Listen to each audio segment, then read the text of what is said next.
जी very good afternoon. आज फिर से करंट अफेयर के सेशन के अंदर दोबारा से जो मोस्ट इंपॉर्टेंट करंट अफेयर्स होंगे आज हम उनको कवर करेंगे। तो मोस्ट इंपॉर्टेंट करंट अफेयर्स के अंदर जैसे लास्ट लेक्चर था बेटा हमारा, तो एग्ज़ाम का जो एग्ज़ाम के पर्सपेक्टिव से जिस तरह से पैराग्राफ आपको रहेगा, एक पैराग्राफ से किस तरह से आपने अपने क्वेश्चंस को डिराइव करना, किस तरह से क्वेश्चन आपको पुट किए जा सकते हैं, उनके ऊपर फोकस करते हुए आज हम जो सेशन है उसको हम प्रोसीड करेंगे।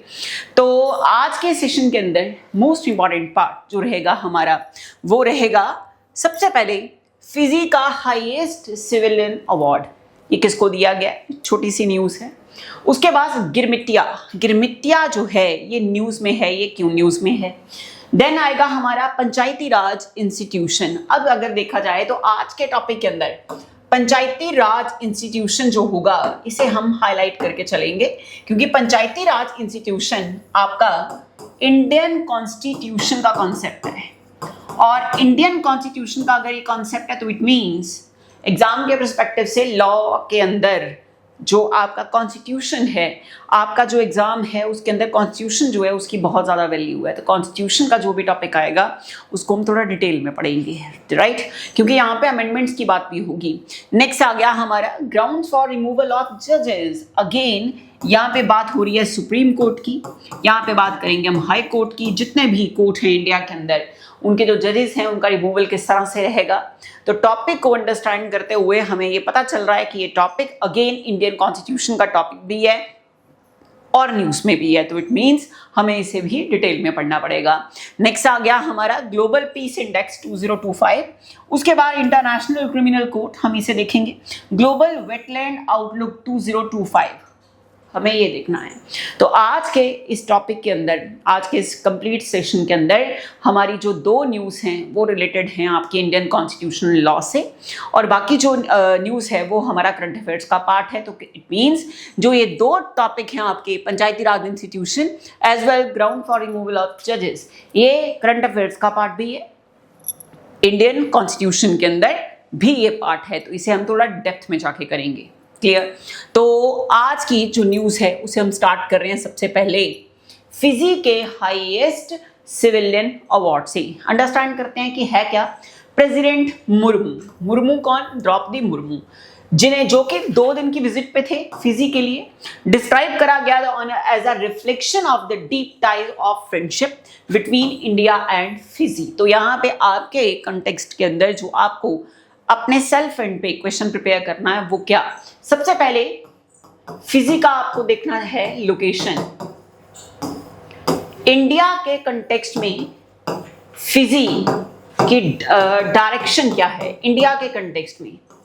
उसके बाद फिजी किस कॉन्टिनेंट का पार्ट रहेगा, फिजी की लैंग्वेज क्या है, वहां की करेंसी क्या है, और क्या फिजी खुद कैपिटल है या फिर फिजी की कोई कैपिटल है। ये आपको अपने सेल्फ एंड पे, ये 4 से 5 क्वेश्चन आपको अपने सेल्फ एंड पे करने हैं। तो अब प्रेसिडेंट द्रौपदी मुर्मू, फिजी का हाईएस्ट सिविलियन अवार्ड जो है companion of the order of Fiji दिया गया है किसको, द्रौपदी मुर्मू को दिया गया है। तो बस इतनी बात आपने याद रखनी है। फर्स्ट न्यूज़ के हमारी कंप्लीट हो गई, छोटी सी न्यूज़ है बिल्कुल। नेक्स्ट आ गया मोस्ट इंपॉर्टेंट पार्ट, गिरमिटिया। अब जो गिरमिटिया है ये वर्ड डिराइव करा गया है गिरमित से, which is a corrupted form of the word agreement. Agreement जो है उसका एक करप्टेड फॉर्म जो है वो क्या है, गिरमिटिया। कहने का मतलब है यहाँ पे जो ट्रेडर होगा वो और जो लेबर क्लास होगी वो, उनके बीच में एक होएगा अग्रीमेंट, और उस एग्रीमेंट के अंदर एक तरह से बंधुआ मजदूरी। यहाँ पे होगा क्या, जो ब्रिटिशर्स थे ना, ये बिल्कुल जब स्टार्टिंग वाला 18s वाला टाइम चल रहा था तो कहते जो ब्रिटिशर थे वो यहाँ के लोगों को लेकर जाते होते थे लेबर क्लास की फॉर्म में काम करवाने के लिए, और वहीं से ये टर्म चलती आ रही है गिरमिटिया गिरमिटिया गिरमिटिया। अब लेबरर्स की बात हो रही है जो साइन करते थे कॉन्ट्रैक्ट्स के ऊपर, प्रोनाउंस करा गया है एग्रीमेंट एज अ गिरमित। जो एग्रीमेंट होता था ट्रेडर और लेबर क्लास के बीच में, ट्रेडर मतलब जो ट्रेड करना जानते हैं, जो इंडस्ट्रियलिस्ट वगैरह हैं वो हो गए। ट्रेडर्स और लेबर्स के बीच में जो होता था एग्रीमेंट, उस एग्रीमेंट को क्या बोला गया? गिरमित बोला गया। और जो लोग इस एग्रीमेंट को कर रहे हैं उन लेबर क्लास के लोगों को टर्म क्या दी गई? गिरमितियास। क्या टर्म दिया गया? गिरमितियास। अब अग्रीमेंट जो है ये वर्कर साइन करते थे एग्रीमेंट को, और जो कॉन्ट्रैक्ट होता था far from fair, they were often tricked or coerced into taking these contracts expecting better employment opportunities, but were subject to severe exploitation and oppression in foreign lands। मतलब भारत से बाहर जाकर ये लेबर क्लास के लोग काम करते थे। अब लोग जो बाहर जाते थे उनकी दिल की तमन्ना क्या थी कि अगर हम बाहर जा रहे हैं तो बाहर जाकर हमें एक अच्छी अपॉर्चुनिटी मिले, अच्छी एम्प्लॉयमेंट मिले, अच्छा फेयर जो है वो हम वहाँ से चार्ज करें, अच्छे पैसे हम कमाएं। लेकिन होता क्या था? जो ट्रेडर्स थे वो उनको धक्के से ये काम करवाते थे, और धक्के से काम करवा के काम ज़्यादा करवाएंगे, पैसा कम देंगे। तो ये जो बेचारे लेबर क्लास के लोग जो थे गिरमितियास, ये दबके रह गए। तो दबके रह गए तो कहने का मतलब बेटर एम्प्लॉयमेंट चाहते थे लेकिन मिली नहीं। अपना देश भी छोड़ के जा रही हैं, अपना देश छोड़कर जो दूसरे देश में जाके काम कर रहे हैं। तो ये सारे का सारा कौन है? गिरमितियास। अब ये जो हमने फिजी की बात करी है, ये फिजी जो है ये इसी चीज़ के लिए फिजी में जाके द्रौपदी मुर्मू ने ये जो गिरमित वर्ड है इसके अंदर बहुत ज़्यादा उन्होंने एक्सप्लेनेशन दी, तो इसके ऊपर पूरी डिस्कशन हुई। तो यहाँ से दो इंपॉर्टेंट न्यूज़ बन गई। तो ये जो गिरमितिया वाला पार्ट है, ये गिरमितिया वाली न्यूज़ आपकी वो जो द्रौपदी मुर्मू को फिजी का हाईएस्ट सिविलियन अवार्ड दिया गया है, उसी के दौरान यहाँ से न्यूज़ निकल कर आई है किसकी? गिरमितिया की। नेक्स्ट आ जाओ। गिरमितिया जो है रिसेंटली मेंशन किया गया था न्यूज़ के अंदर, तो कहते हैं ये कौन से ग्रुप के लोग हैं? Indian indentured labourers sent to British colonies. ये वो लोग हैं जिनको ब्रिटिश कॉलोनीज के अंदर यहाँ से एग्रीमेंट करवा के उधर भेजा गया काम करवाने के लिए। ज़्यादा काम करवा के कम पैसा दिया गया। बेटर अपॉर्चुनिटी की तलाश में ये लोग थे लेकिन इनको बेटर अपॉर्चुनिटीज मिली नहीं। अच्छा पैसा कमाना चाहते थे लेकिन अच्छा पैसा मिला नहीं। इधर से ब्रिटिशर्स ने इनको घुमा फिरा कर इनके साथ कॉन्ट्रैक्ट साइन करते थे, एग्रीमेंट साइन करते थे, जिस एग्रीमेंट को नाम क्या दिया गया? गिरमित। और जो लोग इसके अंदर इन्वॉल्व होते थे, जो एग्रीमेंट साइन करते थे किनके साथ? ब्रिटिशर्स के साथ, उन लोगों को क्या बोला गया? गिरमितियास। तो आई थिंक तीनों बातें आपको क्लियर है। नेक्स्ट आ जाओ। नेक्स्ट न्यूज है हमारी finance of Panchayati Raj institution. अब पंचायती राज इंस्टीट्यूशन को आप इन शॉर्ट बोलेंगे PRIs। क्या बोलेंगे? PRIs। अब बात यह है कि ये न्यूज में क्यों है? The reserve bank of India जो है इसने एक रिपोर्ट रिलीज करी है और उस रिपोर्ट को नाम क्या दिया है? Most important, finances of Panchayati Raj institutions. क्या नाम दिया है? Finances of Panchayati Raj institution. Finances of Panchayati Raj institution. The report discuss the fiscal position of PRIs for the year 2020 से लेकर 2021 तक से लेकर 2020-21 से लेकर 22-23 तक की जो रिपोर्ट है उसके अंदर किसकी बात करी गई है? Finances of Panchayati Raj institution जो है उसकी बात करी गई है। इस रिपोर्ट को पब्लिश करा किसने है? रिजर्व बैंक ऑफ इंडिया ने। नेक्स्ट आ गया। अब पंचायती राज इंस्टीट्यूशन और उनके फाइनेंसेस जो हैं, अब हम इनकी बात करते हैं। तो सबसे पहले 73rd कहते हैं कॉन्स्टिट्यूशन अमेंडमेंट एक्ट हुआ जो आया कब? 1992 के अंदर। इससे इंस्टीट्यूशनलाइज्ड करा गया PRIs को 3 लेवल्स पे, 3 लेवल पे PRI क्रिएट करा गया और मैंडेट करा गया कि सेटअप करा जाएगा पंचायत का, जिसके जो पंचायत थी उनको आर्टिकल दिया गया आर्टिकल 243 उनके लिए क्रिएट करा गया। Most important part 9 of the constitution of India में जगह दी गई किसको? पंचायती राज इंस्टीट्यूशन को। और आर्टिकल जो इनको एलोकेट करा गया इंडियन कॉन्स्टिट्यूशन के अंदर वो आर्टिकल दिया गया आर्टिकल 243। नेक्स्ट आया पंचायत जो है, इन्हीं पंचायत को हम कंसिडर करते हैं अंदर local self government. Local self government जो कि एक स्टेट सब्जेक्ट है। तो क्वेश्चन क्या बनेगा? कि हमारे पास जो डिवीजन ऑफ पावर है, जो फेडरलिज्म है, वहाँ पे हमारे पास 3 तरह की लिस्ट होती हैं। Union list, the second one is state list and the last one is concurrent list. Union list के अंदर उन सब्जेक्ट्स को मेंशन करा जाता है जिन सब्जेक्ट्स पे लॉ बनाने का टारगेट, लॉ बनाने का पूरा काम, बर्डन ऑफ प्रूफ जो है वो किसको दिया गया है, सेंटर को। मींस यूनियन लिस्ट के अंदर जो भी सब्जेक्ट्स होंगे उन पे कानून बनाने का हक यूनियन का होगा। स्टेट सब्जेक्ट्स के अंदर, स्टेट लिस्ट के अंदर जो सब्जेक्ट्स होंगे उन पे लॉ बनाने का जो राइट है वो किसका होगा, स्टेट का होगा। कॉन्करेंट के ऊपर सेंटर एज वेल स्टेट दोनों के दोनों लॉ बना सकते हैं। तो क्वेश्चन क्या बना कि जो पंचायती राज इंस्टीट्यूशन है वो यूनियन लिस्ट का सब्जेक्ट है, स्टेट लिस्ट का सब्जेक्ट है या फिर कॉन्करेंट लिस्ट का सब्जेक्ट है। तो आंसर स्टेट लिस्ट का सब्जेक्ट है। नेक्स्ट आ जाओ, नंबर ऑफ पीआरआईज की बात करें तो टोटल 2.62 लाख पीआरआई हैं इंडिया के अंदर, विद 2.55 लाख ग्राम पंचायत हैं, 6707 मंडल पंचायत हैं, 665 जिला परिषद हैं एज ऑफ अक्टूबर 2023 तक का जो डेटा है, उस डेटा के अकॉर्डिंग ये हमारे पास 3 टियर्स सिस्टम बन रहा है। ग्राम पंचायत बन रहा है, मंडल पंचायत और जिला परिषद। इट मींस कितने स्ट्रक्चर हो गए, 3 लेवल पे स्ट्रक्चर हो गया ना ये। नेक्स्ट आ जाओ, constitutional provision for financial empowerment of panchayat, ये लोकेट करा गया। आर्टिकल 243H ये प्रोवाइड करता है finance for the panchayat by securing authorization from state legislature from grants in aid to the panchayat from the consolidated fund of that particular state। अब यहाँ पे हमारे पास 3-4 बातें हैं, हम उनको अंडरस्टैंड करेंगे। तो सबसे पहले अब मैं क्वेश्चन वाइज आपको बता रही हूँ कि अभी तक हमने जितना रीड करा, पहले इसको ये जो बचा हुआ है इसे कंप्लीट कर लें, फिर आगे प्रोसीड करते हैं। इट एम्पावर्स द पंचायत, कि जो पंचायत हैं अंडर आर्टिकल 243H वो लगा सकती हैं, कलेक्ट कर सकती हैं, मतलब इम्पोज कर सकती हैं, कलेक्ट कर सकती हैं और एलोकेट कर सकती हैं tax, duties, toll and fees, कि कहाँ से कितनी चीज चार्ज करी जाएगी। अब हम जरा देखें एग्जाम के पर्सपेक्टिव में जो न्यूज के अंदर finances of Panchayati Raj institution है, वहां से हमें किस तरह के क्वेश्चंस हमें वहां पे देखने को मिल सकते हैं। तो सबसे पहले article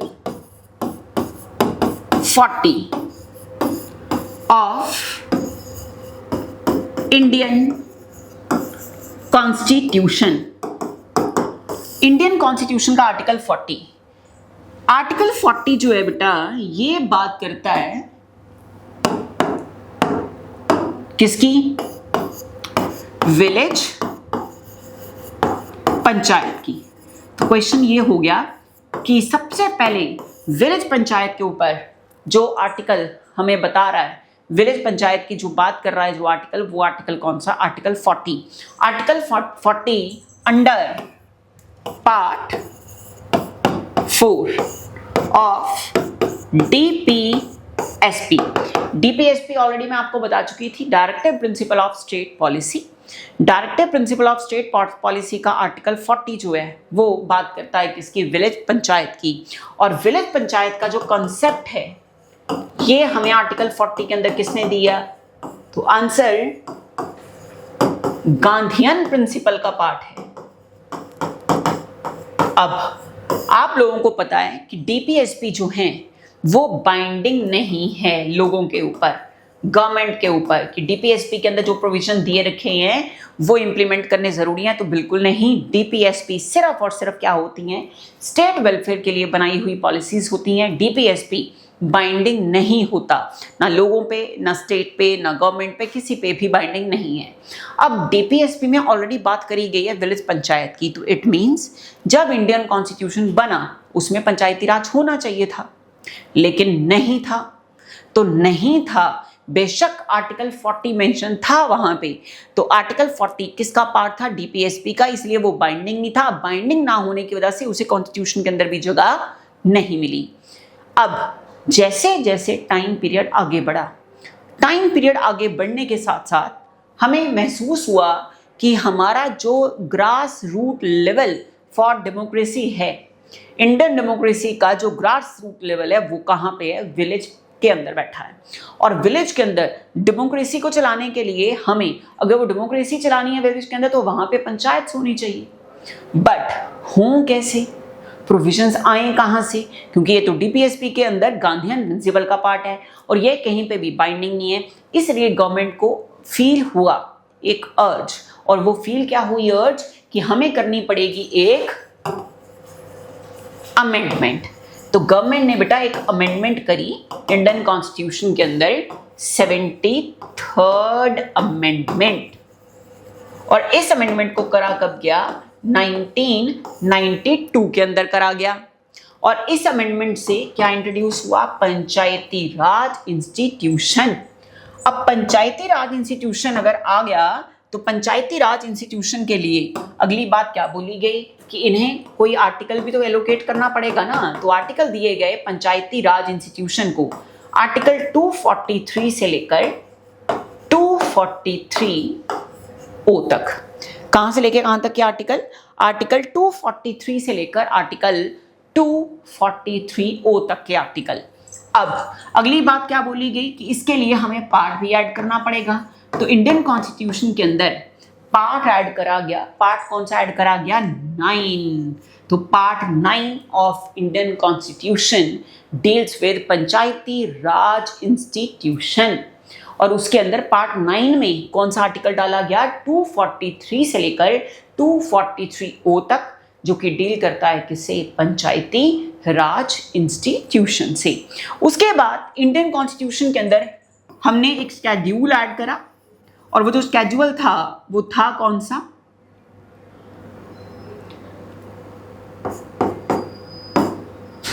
schedule number 11।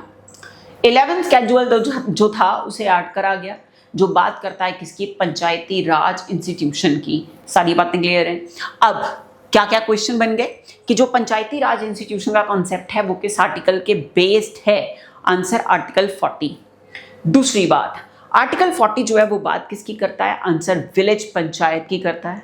Third, village panchayat का कॉन्सेप्ट किसके कॉन्सेप्ट से डिराइव करा गया है, तो answer Gandhian principle. Fourth, Indian constitution के अंदर पंचायती राज इंस्टीट्यूशन को कॉन्स्टिट्यूशनल स्टेटस जो है वो कब प्रोवाइड करा गया, तो answer under 73rd amendment. Next question, under 73rd amendment जो एक्ट हुआ था वो कब एविडेंस में आया, आंसर 1992 में एविडेंस में आया। Next question, article amendment number 73rd जो है 1992 में जो करी गई, उसमें कौन कौन से आर्टिकल्स को इंट्रोड्यूस करा गया, आंसर आर्टिकल 243 से लेकर 243O तक। नेक्स्ट, कौन सा स्केड्यूल ऐड हुआ इंडियन कॉन्स्टिट्यूशन के अंदर, answer schedule number 11। Next, part कौन सा ऐड करा गया, आंसर पार्ट 9। पार्ट 9 जो है उसके अंदर आर्टिकल कौन कौन से डाले गए, 243 से लेकर 243O। पिक्चर क्लियर, यहां तक आई थिंक आपको समझ आ गया। अब ये जितनी बातें मैंने एक्स्ट्रा लिखी हैं इनके लिए आपने नोट्स बनाने हैं, एक्स्ट्रा वालों के लिए मोस्ट इंपॉर्टेंट पार्ट है, इसलिए नोट्स बनाना जरूरी है। अच्छा, अब दूसरी बात आगे क्या हुई कि जो पंचायती राज इंस्टीट्यूशन है इसे लेकर कुछ एक कमेटीज फॉर्म करी गई। अब कमेटीज की जो फॉर्मेशन करी गई वो कमेटीज कौन कौन सी थी, तो आपने कमेटीज को लर्न ऐसे करना है छोटे से फॉर्मूला से। बैगले, क्या फॉर्मूला बताया, बैगले। अब देखो इसे लर्न कैसे करना है, जैसे मैंने करा था अपनी स्टडी के टाइम पे। तो हम एक गांव में घूमने गए, गांव मतलब पंचायत, गांव मतलब विलेज। तो विलेज के अंदर हमें क्या मिलेगी, पंचायत। अब गांव के जो बच्चे हैं, ट्रेंडी बैग्स तो उन बच्चों के पास होते नहीं है ना, बेचारे बड़े बड़े बैग से उठाए होते हैं सारी बुक्स वगैरह उसी के अंदर, तो बेचारों के पास ट्रेंडी बैग नहीं है। आप इधर हमारे चंडीगढ़ में देखो तो चंडीगढ़ के अंदर बच्चे मतलब इतना पढ़ते नहीं है, उनको बैग ट्रेंडी से ट्रेंडी चाहिए। तो हम गए गाँव के अंदर, वहाँ पे जो बच्चे थे हमने देखा कि यार बेचारे मतलब ट्रेंडी बैग भी नहीं यूज़ कर पा रहे। तो हमने बोला कि बेटा बैग ले, मैं तेरे लिए लेके आया हूँ, ये बैग तू ले ले। पंचायत गाँव के अंदर हमने जाके बोला बैग ले, मैं तेरे लिए लेके आया हूँ ये ट्रेंडी बैग, बैग ले। अब इसका मतलब क्या हुआ, बी से Balwant Rai G Mehta committee. First committee आई थी इंडियन कॉन्स्टिट्यूशन के अंदर पंचायती राज इंस्टीट्यूशन लाया जाए या ना लाया जाए, उसके लिए रिकमेंडेशंस मांगी गई थी। इसलिए डिफरेंट टाइप की कमेटीज जो हैं वो डिफरेंट टाइम पर एविडेंस में आती हैं। तो सबसे पहले Balwant Rai G Mehta committee evidence में आई कब? 1957 के अंदर। इनकी जो थी रिकमेंडेशन, इन्होंने अपनी रिकमेंडेशन के अंदर क्या बोला? रिकमेंडेशन में एक बात बोली गई कि आप हमारे गांव के अंदर 3 टियर गवर्नमेंट लेके आओ जी। 3 लेवल का स्ट्रक्चर होना चाहिए पंचायत का। तो किस तरह से लर्न करना है? ये देखो एक पिरामिड आ गया, इस पिरामिड की 3 डिवीजन करें आप, ठीक है। तो इन्होंने क्या बोला कि सबसे जो बेसिक लेवल यहां पे है, यहां पे हूं ग्राम पंचायत, डन। उसके बाद यहां पे हो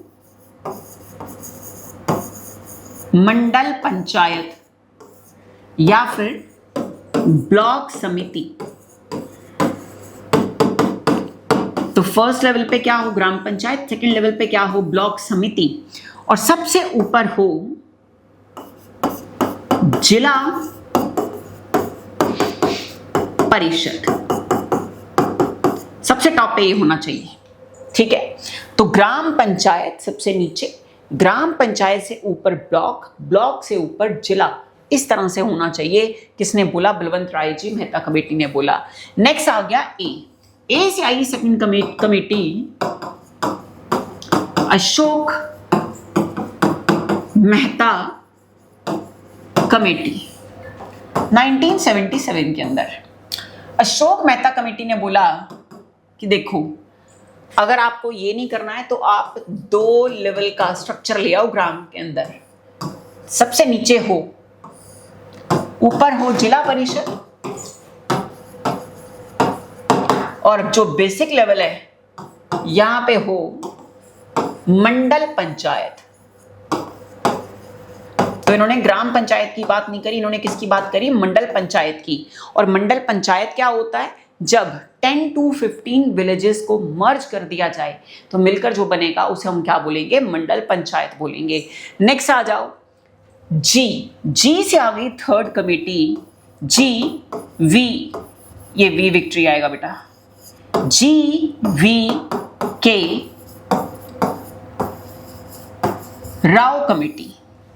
अब GVK राव कमेटी जो हुई, इन्होंने बोला कॉन्स्टिट्यूशनल स्टेटस दे दो जी पंचायती राज को, साथ में कंपल्सरी पावर ऑफ टैक्सेशन भी दे दो।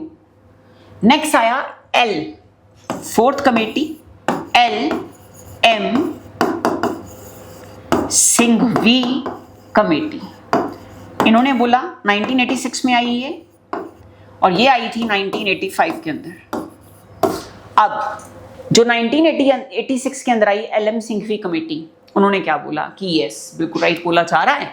तो जो कॉन्स्टिट्यूशन स्टेटस की डिमांड है वो भी सही है, पावर ऑफ टैक्सेशन की बात हो रही है वो भी सही है।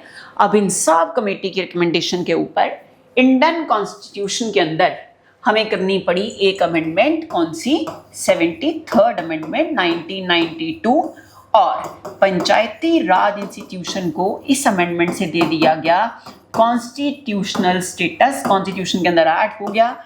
इसी वजह से स्टेटस देने की वजह से हमें पार्ट 9 ऐड करना पड़ा, आर्टिकल देने पड़ गए पंचायती राज को 243 से लेकर 243O तक के आर्टिकल देने पड़ गए, और एक स्केड्यूल जो था इन्हें एलोकेट करना पड़ गया, वो था स्केड्यूल नंबर 11, इन्हें एलोकेट करना पड़ गया। साथ में 29 आइटम्स पंचायती राज के अंदर ऐसी मेंशन करी गई जिनके ऊपर टैक्स कलेक्ट करने का राइट दे दिया गया पंचायती राज इंस्टीट्यूशन को। तो आई थिंक आपको सारी बात समझ आ गई है। उसी पंचायती राज इंस्टीट्यूशन को फाइनेंस किस तरह से करा गया 2021-22, 22-23 की रिपोर्ट के अंदर ये सारी बात किसमें है?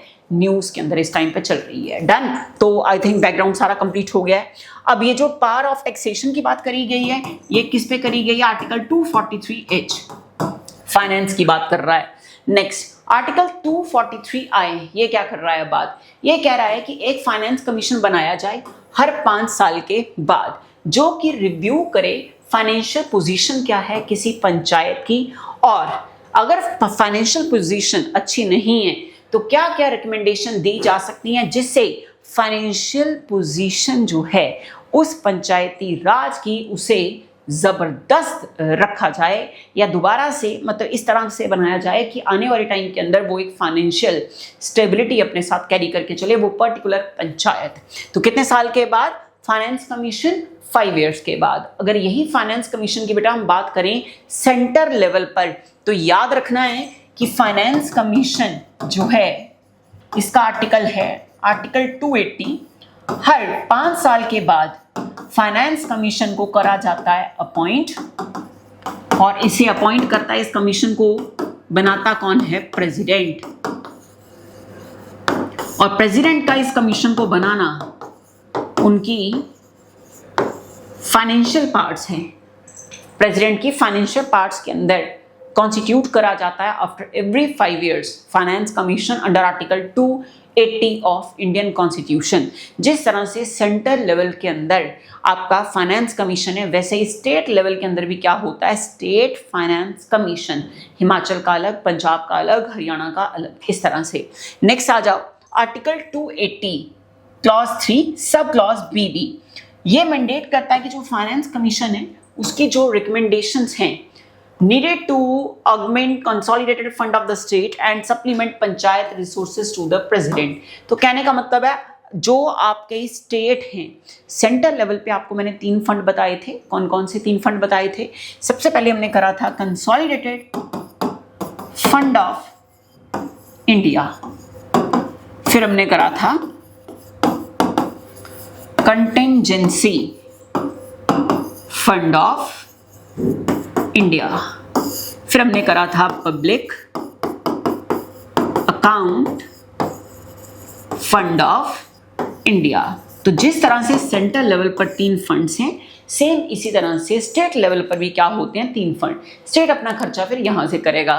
Consolidated fund of India article 266 clause 1, contingency fund of India article 267, public account fund of India article 266 clause 2 के अंदर जाएगा। डन, आई थिंक सारा समझ आ चुका है आपको। नेक्स्ट आ जाओ, कुछ क्वेश्चंस करते हैं हम इसी पंचायती राज वाली न्यूज के ऊपर। तो सबसे पहले, the Panchayati Raj system in India was constitutionalized through which amendment?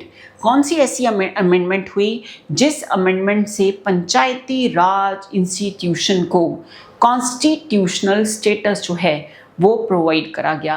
तो सबसे पहले आ गया 42nd अमेंडमेंट 1976, बिल्कुल नहीं, बट याद रखना है कि 47th अमेंडमेंट 1976 को हम लोग बोलते हैं mini constitution of India. Most important कौन सी अमेंडमेंट?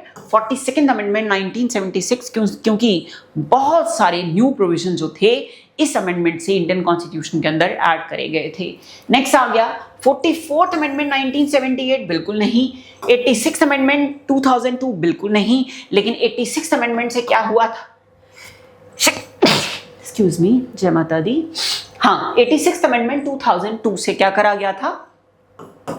11th फंडामेंटल ड्यूटी जो थी इसे करा गया था ऐड इंडियन कॉन्स्टिट्यूशन के अंदर, जो बात करता है 6 से 14 साल तक के बच्चों को मिलनी चाहिए कंपल्सरी एलिमेंट्री एजुकेशन। डन, कौन सी अमेंडमेंट से? 86th अमेंडमेंट 2002 से। उसके बाद आ जाओ 73rd अमेंडमेंट 1992, यस बिल्कुल राइट आंसर है इसका ऑप्शन सी। 73rd अमेंडमेंट से पंचायती राज सिस्टम जो था इंडिया के अंदर, इसे क्या मिल गया? कॉन्स्टिट्यूशनल स्टेटस मिल गया। ऑलरेडी मैं डिटेल में आपको करवा चुकी हूँ इस क्वेश्चन को।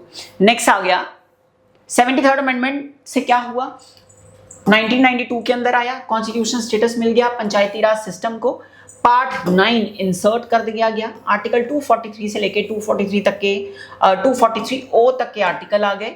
11 स्केड्यूल ऐड हो गया और 29 सब्जेक्ट्स अंडर रखे गए PRI, जहाँ पे इन्हें टैक्स कलेक्ट करने का राइट प्रोवाइड करा गया। तो आई थिंक सारा समझ आ चुका है आपको, ऑलरेडी मैं करवा चुकी हूँ ये आपको, ठीक है। नेक्स्ट आ जाओ। Who is considered the father of Panchayati Raj system in India? Bharat के अंदर पंचायती राज सिस्टम के फादर किन्हें माना गया? मोस्ट इंपॉर्टेंट, महात्मा गांधी को, बलवंत राय मेहता को, जवाहरलाल नेहरू को, या फिर राजीव गांधी को? तो हमें पता ही है आंसर इसका, बलवंत राय मेहता कमेटी को। तो बलवंत राय मेहता कमेटी जो 1957 में आई थी, इन्होंने क्या रिकमेंड करा था, मैंने आपको ऑलरेडी समझा भी दिया। 3 टियर लेवल का गवर्नमेंट होना चाहिए पंचायती राज के अंदर, जिसमें सबसे बेसिक लेवल पे हो ग्राम पंचायत, उसके ऊपर हो पंचायत समिति या फिर ब्लॉक समिति। तो पंचायत समिति को नाम दिया गया ब्लॉक समिति, और जिला परिषद, और उन्हें बोला गया father of Panchayati Raj in India. Done. Next आ जाओ। नेक्स्ट क्वेश्चन आया, which state was the first to implement the Panchayati Raj system in India? Bharat के अंदर वो पहला ऐसा कौन सा स्टेट हुआ जो कि इम्प्लीमेंट करता है पंचायती राज सिस्टम को इंडिया के अंदर? यूपी हुआ, राजस्थान हुआ, बिहार हुआ, या फिर तमिलनाडु हुआ? तो हमें आंसर पता ही है, आंसर है इसका option B, means Rajasthan.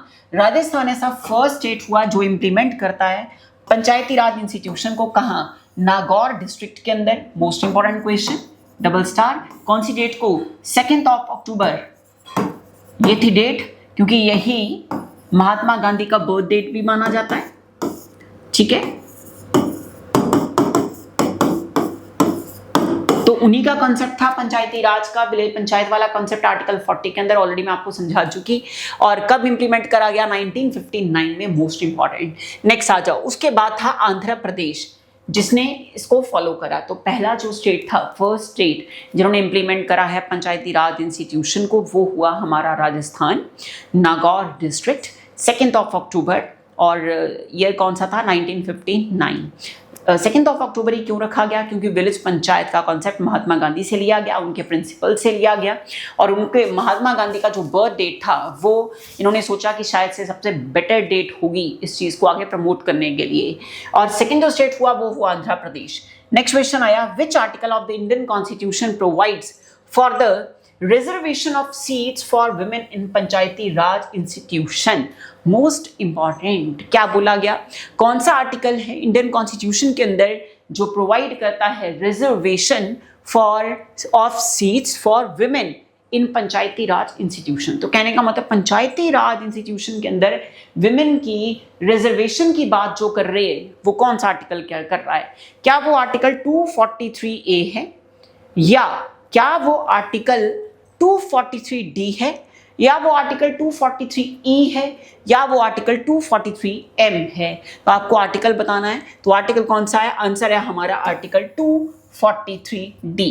Article 243 mandate करता है reservation of not less than 1/3 seats for women in panchayati Raj institution, later extended to 50% in many states. तो कहने का मतलब है टोटल नंबर ऑफ सीट जितनी होंगी, टोटल नंबर ऑफ सीट्स जितनी होंगी उनका 1/3 सीट जो हैं वो सिर्फ और सिर्फ रिजर्व करी गई हैं। किसके लिए?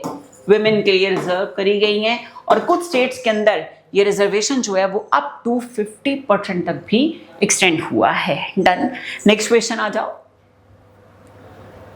द टेन्योर ऑफ, अब देखो इसमें ज़्यादा घबराना नहीं है कि ये क्या क्वेश्चन आ गया है। The tenure of panchayat under 73rd amendment, panchayat का टेन्योर पूछा हुआ है और किस अमेंडमेंट से? 73rd अमेंडमेंट से। तो कहने का मतलब है जो 73rd अमेंडमेंट से पंचायत का टेन्योर है वो कहते हैं फिक्स करा गया है।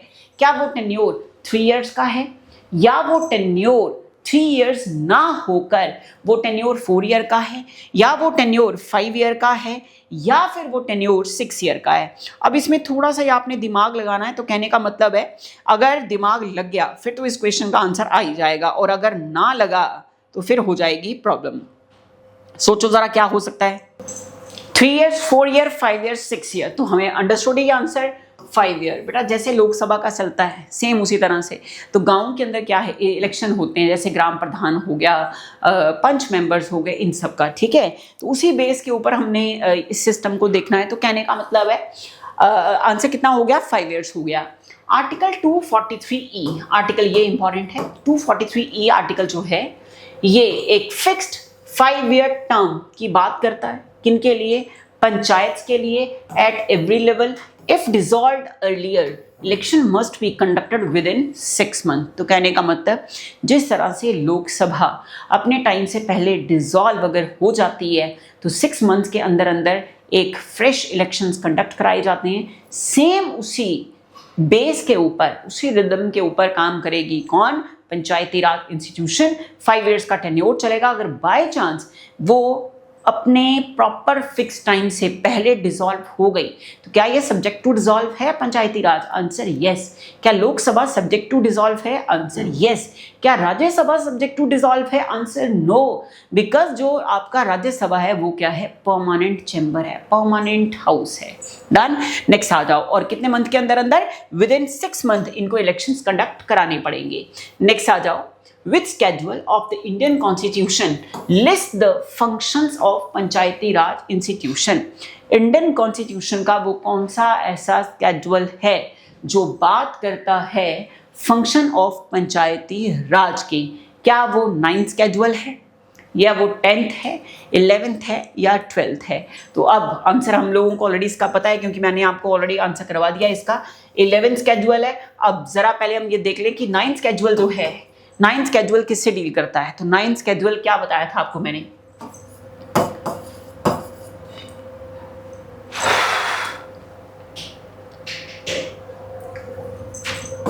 Rules and regulations plus land reforms, इनसे करता है डील स्केड्यूल 9th।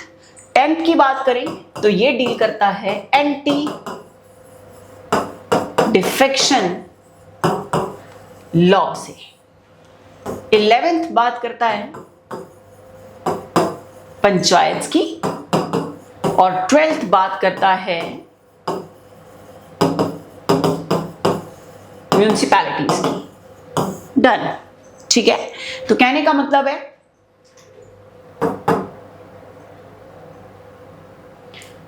म्यूनिसिपैलिटी से डील करते हैं आर्टिकल 243P से लेकर 243ZG तक के आर्टिकल्स। और म्यूनिसिपैलिटी जो है वो किस स्केड्यूल के अंदर फॉल कर रही है, 12th स्केड्यूल के अंदर फॉल कर रही है। और अगर पूछा गया कि जो म्यूनिसिपैलिटीज हैं वो किस पार्ट में इंक्लूड होंगी, तो part 9A, part 9A article 243 से लेकर 243ZG तक। और 12th स्केड्यूल म्यूनिसिपैलिटी के लिए है। और लास्ट क्वेश्चन आ गया कि जो तो आपकी हैं पंचायती राज इंस्टीट्यूशन, उनको प्रोवाइड करी गई हैं 29 फंक्शनल आइटम, जहां पे वो है सब्जेक्ट टू टैक्सेशन। और अगर हम बात करें म्यूनिसिपैलिटी की कि म्यूनिसिपैलिटी को कितना दे रखे हैं फंक्शनल आइटम्स, 18 फंक्शनल आइटम्स जो कि सब्जेक्ट टू टैक्सेशन होंगे। डन। तो म्यूनिसिपैलिटी को है 18 सब्जेक्ट्स प्रोवाइड करेंगे जिनके ऊपर टैक्स कलेक्ट करने का राइट म्यूनिसिपैलिटी का है। पंचायती राज की बात करें तो पंचायती राज को दे रखा है 29 functional items. Done, game over. Next आ जाओ, नेक्स्ट क्वेश्चन आया हमारा। नेक्स्ट न्यूज आर्टिकल है हमारा 145th Lok Sabha and 63 Rajya Sabha MPs sign a motion to impeach. Impeach mean होगा हटाना, मीन रिमूवल, रिमूव करना, जस्टिस यशवंत वर्मा को, जो कि एक हाईकोर्ट जज हैं। ये न्यूज आर्टिकल है हमारा। तो सबसे पहले इस न्यूज आर्टिकल के अंदर हम रीड करते हैं कि इम्पीचमेंट है क्या। इम्पीचमेंट का मतलब मैंने आपको बता दिया, वर्ड यूज होगा इंडियन कॉन्स्टिट्यूशन के अंदर रिमूवल वर्ड हम यूज कर रहे हैं इम्पीचमेंट। इम्पीचमेंट वर्ड जो है वो आर्टिकल 61 के अंदर इंडियन कॉन्स्टिट्यूशन के जो प्रेसिडेंट हैं उनको हटाने के लिए वर्ड यूज करा जाता है इम्पीचमेंट। तो इम्पीचमेंट का सेम मीनिंग वही है, रिमूवल। तो अब जरा हम देखते हैं कि इम्पीचमेंट है क्या। तो इट मीन्स, पहले सबसे पहले आप एक बार टर्म इसको पढ़ के देखो कि क्या लिखा हुआ है जल्दी से।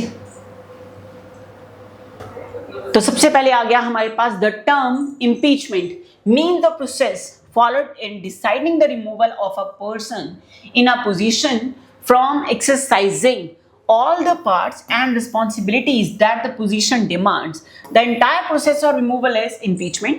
इंडिया के अंदर impeachment जो है वो दो कंटेक्स्ट के अंदर यूज होता है, impeachment of president, impeachment of judges. However, the constitution doesn't use the word impeachment for removal of जजेस।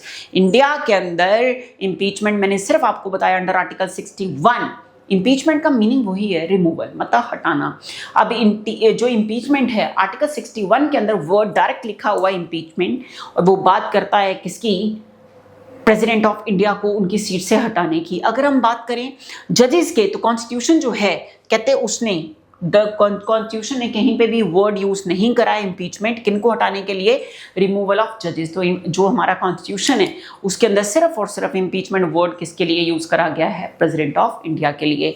तो कहने का मतलब न्यूज आर्टिकल में तो इम्पीच लिखा हुआ है, बट अगर हम पूरा डेप्थ में जाएं न्यूज के तो मतलब रिमूवल वर्ड आएगा, ना कि इम्पीचमेंट आएगा। ठीक है, नेक्स्ट आ जाओ।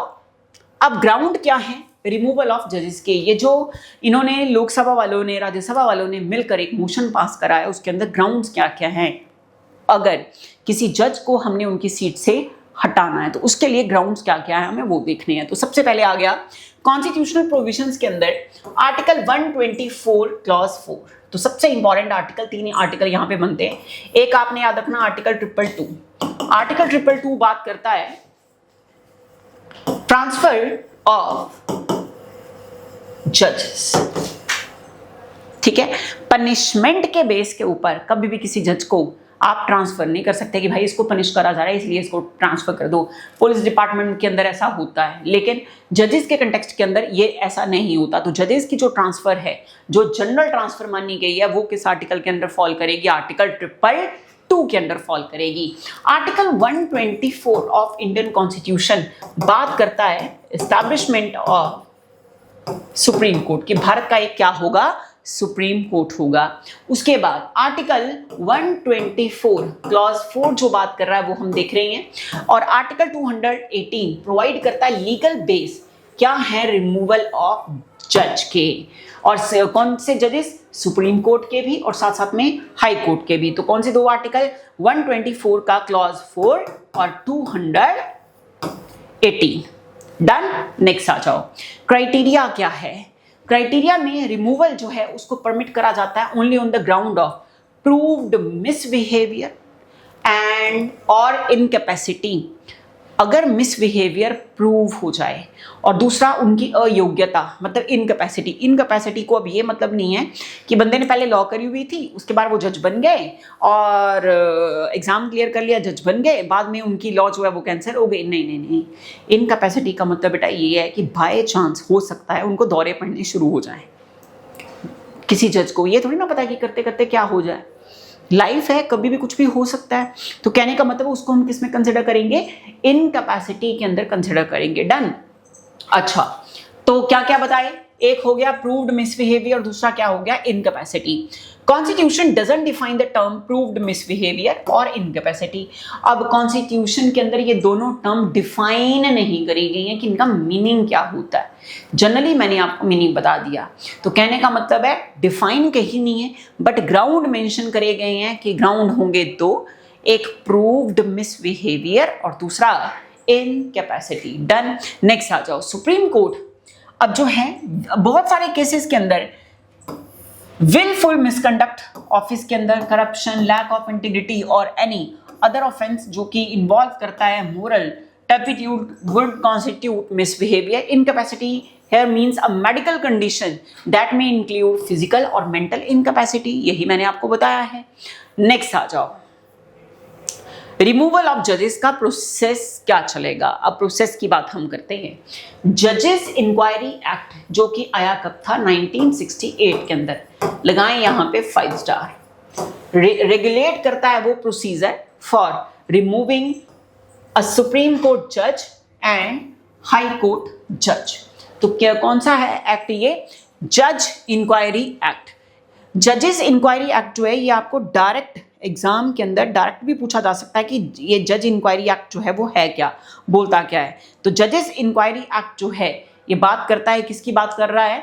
रेगुलेट करता है ये प्रोसीजर को, सुप्रीम कोर्ट के जजेस और हाई कोर्ट के जजेस को हटाना किस तरह से, उनको हटाने का जो प्रोसीजर है वो आपको यहाँ पे बताया जाएगा। तो सबसे पहले इनिशिएशन किस तरह से होएगी इस एक्ट के अंदर, जो रिमूवल है उसकी इनिशिएशन किस तरह से इनिशिएट करा जाएगा। मतलब न्यूज़ के अंदर अभी हमने पढ़ा है क्या, हमने बोला कि 145 जो लोकसभा के लोग हैं वो राज्यसभा के लोग हैं, इन लोगों ने मिल बांट कर एक मोशन पास करा, हमने उसकी बात करी। तो क्या बोल रहे हैं? Requires a motion signed by at least 100 MPs मतलब member of parliament in Lok Sabha और 50 एमपीज इन राज्यसभा। लेकिन हमने क्या बोला है न्यूज़ के अंदर, अभी इनिशिएट करने के लिए एटलीस्ट 100 एमपीज आपको रिक्वायर्ड हैं। कहाँ पे? लोकसभा के अंदर। और 50 कहाँ पे है? राज्यसभा के अंदर रिक्वायर्ड है। अब जरा हम टॉप मोस्ट जो न्यूज आर्टिकल था इसके बेस के ऊपर हम उस पे चलते हैं। तो उसमें क्या लिखा हुआ है? उसमें ये लिखा है 145 Lok Sabha and 63 Rajya Sabha MP signed a motion to impeach justice Yashwant Varma high court जज। और मिनिमम कितने रिक्वायर्ड हैं? लोकसभा से 100 और राज्यसभा से 50। तो देखो मिनिमम क्राइटेरिया तो पूरा हो चुका है, क्योंकि जहां पे 100 होने चाहिए वहां पे 145 ऊपर चल रही हैं लोकसभा के अंदर जिन्होंने साइन करे हैं, और जहां पे राज्यसभा के अंदर 50 होने चाहिए वहां पे 13 मेंबर ऊपर चल रहे हैं, तो 63 मेंबर्स कर चुके हैं। तो इस क्राइटेरिया को आपने ध्यान रखना है कि लोकसभा के अंदर से कितने और राज्यसभा के अंदर से कितने। डन। तो नेक्स्ट आ जाओ, द चेयरमैन या speaker may after due consideration and consultation admit or refuse to admit the motion. If admitted, a 3-member committee of inquiry would be constituted. अब यहाँ पे बेटा 2 वर्ड लिखे हैं, the chairman and the speaker. अब अगर हम बात करें लोक सभा की, तो लोकसभा के अंदर जो होंगे स्पीकर, यही तो होंगे यहाँ के प्रिजाइडिंग ऑफिसर। और अगर हम बात करें राज्यसभा की तो ये होंगे यहाँ के चेयरमैन। चेयरमैन यहाँ के क्या होंगे? Presiding officer. तो कहने का मतलब है ये राज्यसभा के जो चेयरमैन प्रिजाइडिंग ऑफिसर होते हैं, ये होते कौन है? Ex officio chairman of Rajya Sabha. और ये प्रिजाइडिंग ऑफिसर वही हैं जिन्हें हम बोलते हैं वाइस प्रेसिडेंट ऑफ इंडिया। तो वाइस प्रेसिडेंट ऑफ इंडिया को जो सैलरी आती है ना बेटा, वो भी इसी नाम से आती है, ex officio chairman of Rajya Sabha के नाम से सैलरी आती है। किसको? वाइस प्रेसिडेंट ऑफ इंडिया को। गेम समझ आ गई? चलो, तो क्या बोला गया? कहते अगर चेयरमैन मतलब राज्यसभा के चेयरमैन, स्पीकर मतलब लोकसभा के स्पीकर, इसे कंसिडर करके, इस मोशन को कंसिडर करके और कंसल्ट करके अगर एडमिट कर लेते हैं, तो मतलब इसे एडमिट करना या इस मोशन को रिफ्यूज करना, ये टोटली डिपेंड करता है किसके ऊपर? प्रिजाइडिंग ऑफिसर के ऊपर। तो अगर इस मोशन को एडमिट कर लिया गया कि इनको हटाना है, तो 3 मेंबर कमेटी जो है वो कॉन्स्टिट्यूट करी जाएगी। 3 मेंबर कमेटी मतलब कमेटी ऑफ इंक्वायरी, उसे कॉन्स्टिट्यूट करा जाएगा। नेक्स्ट आ जाओ, कमेटी ऑफ इंक्वायरी है क्या? इसके अंदर सीजीआई होंगे या सुप्रीम कोर्ट जज होंगे। सीजीआई मतलब चीफ जस्टिस ऑफ इंडिया। ठीक है, हम सुप्रीम कोर्ट की अगर स्ट्रेंथ की बात करें तो स्ट्रेंथ भी तो यही चलती है ना। क्या चलती है? 33+1 1 is equal to chief justice of India and 33 क्या है? अदर जजेस ऑफ सुप्रीम कोर्ट। डन। अच्छा, तो इस कमेटी के अंदर कौन कौन होंगे? सीजीआई होंगे या सुप्रीम कोर्ट के जज होंगे, हाई कोर्ट के चीफ जस्टिस होंगे और डिस्टिंग्विश्ड ज्यूरिस्ट होंगे। डिस्टिंग्विश्ड ज्यूरिस्ट डिस्टिंग्विश्ड ज्यूरिस्ट का मतलब क्या होगा? ऐसी पर्सनालिटी जो बाल की खाल उधेड़ना जानते हो उन्हें हम बोलेंगे लॉ के अंदर डिस्टिंग्विश्ड ज्यूरिस्ट। ज्यूरिस्ट वर्ड लग रहा है, उसका मतलब यही है कि लॉ प्रैक्टिशनर होगा वो बंदा, लॉ की नॉलेज रखने वाला होगा। या तो डिस्टिंग्विश्ड ज्यूरिस्ट वर्ड यूज होगा या फिर एमिनेंट पर्सनालिटी ये वर्ड यूज होगा। पिक्चर समझ आ गई? नेक्स्ट आ जाओ, इन्वेस्टिगेट करेंगे ये चार्जेस, फ्रेम करेंगे एलिगेशन, कौन कौन से एलिगेशन उनके ऊपर लग रहे हैं जिसकी वजह से वो जो मोशन है वो एविडेंस में आया है। तो कहने का मतलब एलिगेशन वही प्रूव्ड मिसबिहेवियर, मतलब अब ये कमेटी डिसाइड करेगी कि जो जो एलिगेशन लगाए गए हैं क्या वो मिसबिहेवियर कवर अप कर रही हैं या जो एलिगेशन लगाए गए हैं वो इनकैपेसिटी को कवर अप कर रहे हैं। डन। नेक्स्ट, एग्जामिन करेंगे एविडेंस एंड क्रॉस एग्जामिन करेगा विटनेसेस को। नेक्स्ट आ जाओ, पार्लियामेंट्री वोट। ईच हाउस, अब पार्लियामेंट्री वोट होएगी कमेटी बैठ की। देखो सबसे पहले एक मोशन आएगा, सबसे पहले एक मोशन इनिशिएट होगा। अब मोशन को अगर आपने लोकसभा के अंदर इनिशिएट करना है तो एटलीस्ट लोकसभा की टोटल मेंबरशिप में से 100 मेंबर इनिशिएट करें। अगर 100 से एक भी कम मेंबर हुआ मतलब 99, तो वो मोशन इनिशिएट ही नहीं हो पाएगा। तो लोकसभा से एटलीस्ट 100 मेंबर जो हैं वो इनिशिएट करें, राज्यसभा से एटलीस्ट 50 मेंबर्स जो हैं वो इनिशिएट करें। उसके बाद ये मोशन लोकसभा के अंदर स्पीकर के पास जाएगा। लोकसभा से पास होने के बाद राज्यसभा, अगर राज्यसभा में इनिशिएट करा गया तो इट मीन्स राज्यसभा के अंदर 50 मेंबर्स, और वहाँ पे कौन देखेंगे? Ex officio chairman of Rajya Sabha देखेंगे। अगर वहाँ से ये मोशन पास हो गया तो क्या बनेगी? एक कमेटी बनेगी, 3 मेंबर कमेटी बनेगी जिसमें हाई कोर्ट या सुप्रीम कोर्ट के चीफ जस्टिस जो हैं वो हैंगे। चीफ जस्टिस अगर हैं तो चीफ जस्टिस के साथ साथ हाई कोर्ट के चीफ जस्टिस वो डाले जाएंगे। साथ में डाले जाएंगे एक एमिनेंट पर्सनालिटी, एक एमिनेंट ज्यूरिस्ट डाले जाएंगे।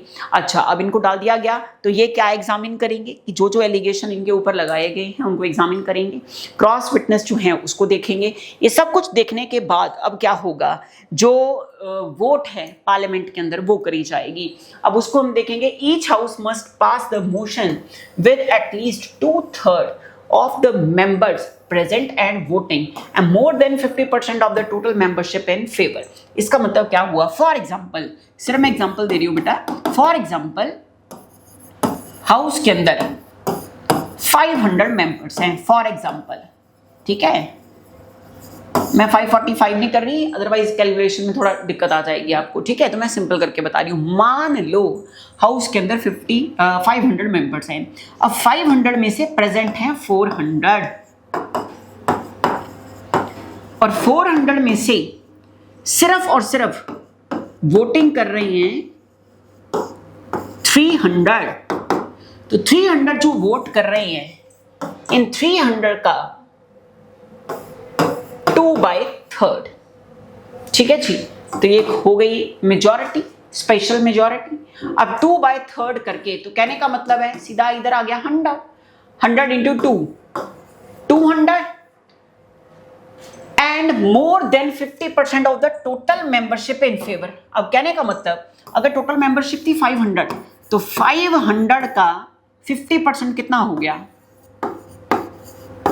250 बस। बट क्या लिखा हुआ है? More than 50%। तो कहने का मतलब 500 का हाफ तो हो गया, 50% तो हो गया 250। तो हमें मोर देन 50% चाहिए। तो कहने का मतलब है 1+1 चाहिए हमें, क्योंकि जो स्पेशल मेजॉरिटी है वो आपकी बोलती यही है 50% + 1। तो कहने का मतलब 50% हो गया 250, उसमें +1 कर दो 251।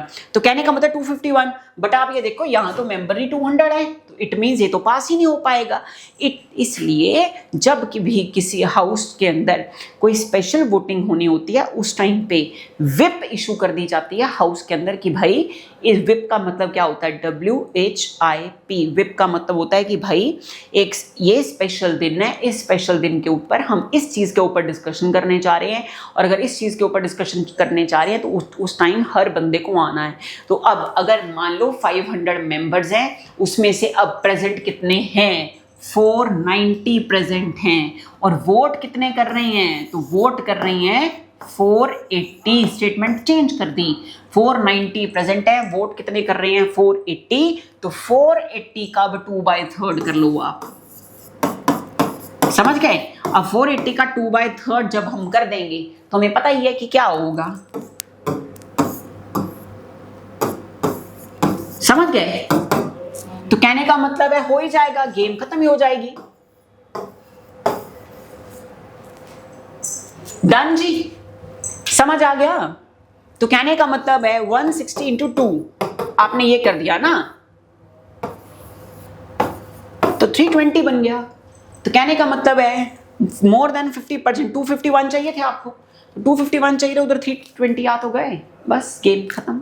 इसलिए विप इशू करी जाती है ताकि नंबर कहीं कम ना हो जाए। पिक्चर समझ आ गई।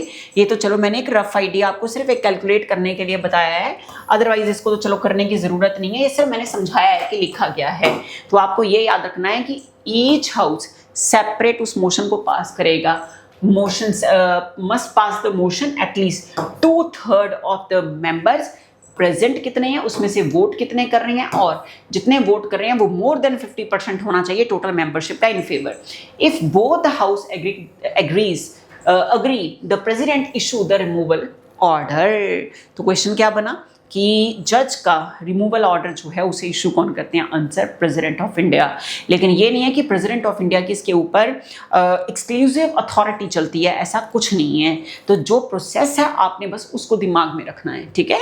नेक्स्ट आ जाओ, टर्मिनेशन ऑफ प्रोसीडिंग किस तरह से होएगी। अगर कमेटी को ये लगता है कि जज जो है वो नॉट गिल्टी है, तो मतलब गिल्टी फाउंड अगर नहीं होती है उस इन्वेस्टिगेटिंग कमेटी को, तो मैटर जो है उसे ड्रॉप कर दिया जाता है, कैंसिल आउट कर दिया जाएगा।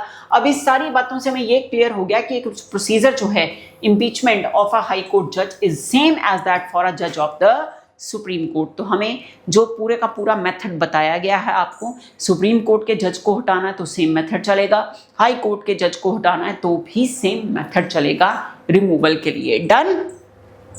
नेक्स्ट आ जाओ, अब रिमूवल ऑफ जजेस जो होती है इंडिया के अंदर, पास्ट केसेस इसके अंदर कौन कौन से, तो आपके लिए पास्ट केसेस लर्न करना मोस्ट इंपॉर्टेंट है। तो सबसे पहला जस्टिस रामास्वामी 1993 के अंदर इनका केस आया। इन्हें एक्यूज पाया गया फाइनेंशियल इम्प्रॉपर्टी के लिए, और इनका जो मोशन था वो फेल हो गया क्योंकि लोकसभा के अंदर एब्सटेन कर लिया गया था फ्रॉम वोटिंग।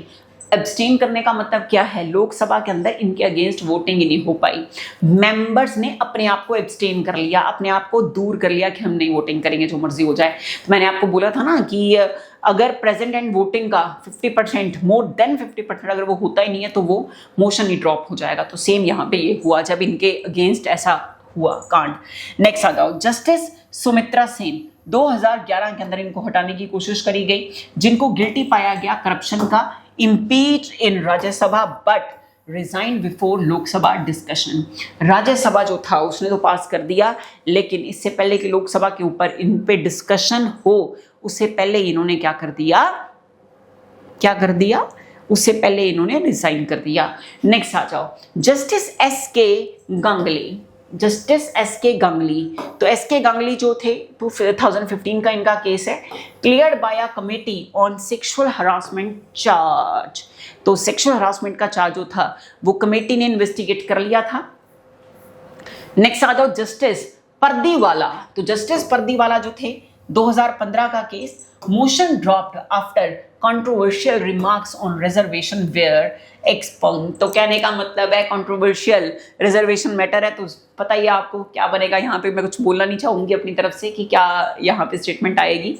नेक्स्ट आ जाओ, नेक्स्ट आ गया जस्टिस CV नागार्जुना 2017 का केस। ये थे एक दलित जज, एक्यूज्ड ऑफ, सॉरी दलित जज नहीं थे, एक्यूज थे ये। इन्होंने मतलब विक्टिमाइज किया था एक दलित जज एंड फाइनेंशियल मिसकंडक्ट इन्होंने करा। द मोशन जो इनको हटाने का था वो फेल हो गया था ड्यू टू इनसफिशिएंट सिग्नेचर, उसकी वजह से फेल हो गया। नेक्स्ट आया जस्टिस दीपक मिश्रा 2018 का केस। राज्यसभा चेयरमैन ने रिजेक्ट कर दिया था इनका मोशन प्राइमरी ही स्टेज के ऊपर, जो प्रीलिमिनरी स्टेज थी, सबसे पहली स्टेज थी, उसी स्टेज के ऊपर इनका जो मोशन था उसे कैंसिल आउट कर दिया गया, उसे ड्रॉप आउट कर दिया गया।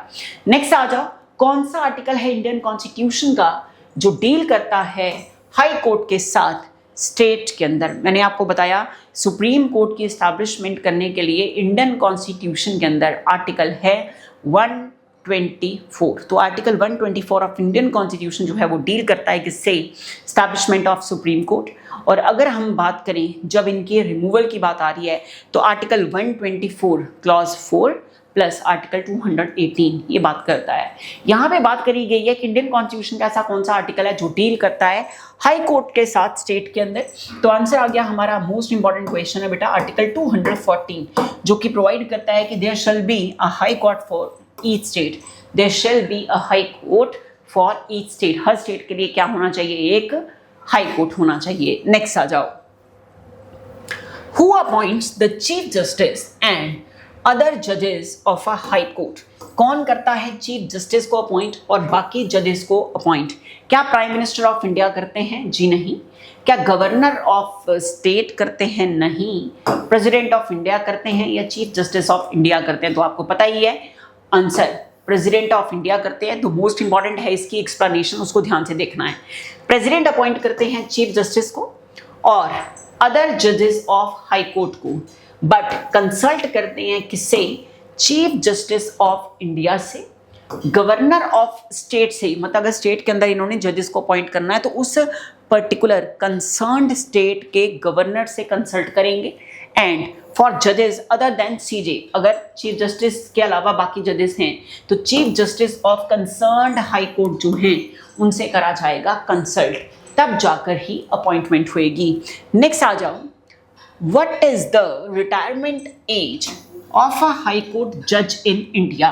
भारत के अंदर हाई कोर्ट के जो जज हैं उनकी रिटायरमेंट एज क्या होगी? क्या वो एज 60 ईयर होगी, क्या वो एज 62 ईयर होगी, या फिर 65 ईयर होगी, या फिर 70 ईयर होगी? तो क्या रहेगी रिटायरमेंट एज?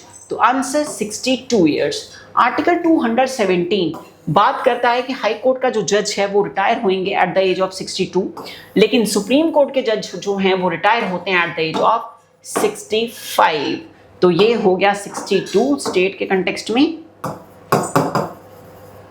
और अगर हम बात करें यूनियन की तो वो हो गया आर्टिकल 65 के अंदर। नेक्स्ट, कौन सा ऐसा हाई कोर्ट है जिसके पास जुरिस्डिक्शन है over the largest number of states?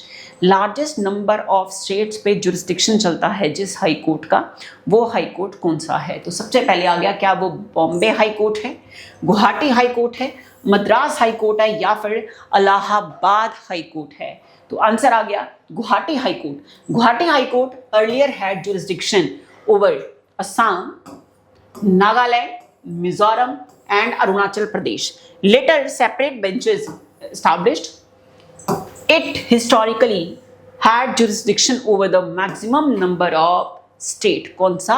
Guwahati. Guwahati. अब जो गुवाहाटी हाई कोर्ट है उसका जुरिस्डिक्शन जो है वो मैक्सिमम नंबर ऑफ स्टेट्स के ऊपर चलता है, तो ये आपने ध्यान रखनी है बात। नेक्स्ट आ जाओ, कौन सा आर्टिकल है ऐसा इंडियन कॉन्स्टिट्यूशन का जो हाई कोर्ट को पार देता है इशू करने का रिट्स को? अब ये रिट्स क्या होती हैं? Writs most important judicial decree या फिर जुडिशियल ऑर्डर, या फिर जनरली हम बोल देते हैं स्टे लगा देना, ठीक है, उसे हम बोलते हैं रिट्स इशू करना। तो कहते हैं इंडियन कॉन्स्टिट्यूशन का ऐसा कौन सा आर्टिकल है जो हाई कोर्ट को पार देता है इशू करने का रिट्स? तो क्या हाई कोर्ट रिट इशू कर सकते हैं? Answer yes. क्या सुप्रीम कोर्ट जो है वो रिट इशू कर सकता है? Again answer yes. तो सुप्रीम कोर्ट भी रिट इशू कर सकता है, हाई कोर्ट जो है वो भी रिट इशू करता है। तो अब हाई कोर्ट का आर्टिकल पूछा गया है, क्या अंडर आर्टिकल 32 है, या आर्टिकल 226 है, या आर्टिकल 227 है, या आर्टिकल 124 है? बेटा आर्टिकल 124 के अंदर तो हमने बात कर दी एस्टैब्लिशमेंट ऑफ सुप्रीम कोर्ट की बात कर रहा है। आर्टिकल 226 होगा इसका राइट आंसर। तो हाई कोर्ट को जो पार मिली हुई है रिट इशू करने की वो किस आर्टिकल के अंदर है? Under article 226। अब देख ले जरा, तो हाई कोर्ट इशू करता है रिट्स किस चीज के लिए करी जाती हैं? फंडामेंटल राइट्स को इन्फोर्स कराने के लिए या फिर अदर लीगल राइट्स को इन्फोर्स कराने के लिए अंडर आर्टिकल 226, जो कि बताता है इनकी जुरिस्डिक्शन वाइडर है than that of supreme court under article 32। मोस्ट इंपॉर्टेंट है, बात आपको छोटी सी लग रही है बट है ये मोस्ट इंपॉर्टेंट। कैसी? देखो, एक तरफ आ गया हमारा सुप्रीम कोर्ट, एक तरफ आ गया हाई कोर्ट। दोनों क्या करते हैं? रिट इशू करते हैं, ठीक है। तो रिट्स के कंटेक्स्ट में क्वेश्चन आपसे क्या पूछा गया है कि जो वाइडर ज्यूरिसडिक्शन होगी वो किसके पास है? सुप्रीम कोर्ट सिर्फ और सिर्फ एनफोर्समेंट ऑफ फंडामेंटल राइट्स, मतलब सिर्फ फंडामेंटल राइट्स को एनफोर्स कराने के लिए ही रिट इशू करता है कौन? Supreme court. लेकिन अगर हम हाई कोर्ट की बात करें तो high court enforcement of fundamental rights as well enforcement of legal rights, both cases में अंडर आर्टिकल 226 इशू करके देता है आपको रिट्स। बट सुप्रीम कोर्ट सिर्फ और सिर्फ एनफोर्समेंट ऑफ फंडामेंटल राइट्स करके देता है। इसलिए जो आंसर जाएगा हमारा कि जो वाइडर ज्यूरिसडिक्शन है, wider jurisdiction in case of writs, वो किसके पास है? आंसर हाई कोर्ट के पास है। तो सुप्रीम कोर्ट के पास वाइडर ज्यूरिसडिक्शन नहीं है, हाई कोर्ट के पास wider jurisdiction in case of writs आपको मिलेगी। रीजन आपको बता दिया। रीजन क्या है? High court can issue writs in two cases, legal for the enforcement of legal rights as well for the enforcement of fundamental right under article 226. That is the main reason. If we talk about Supreme Court can only issue the writ only for the enforcement of fundamental rights, not for the enforcement of legal right. But Supreme Court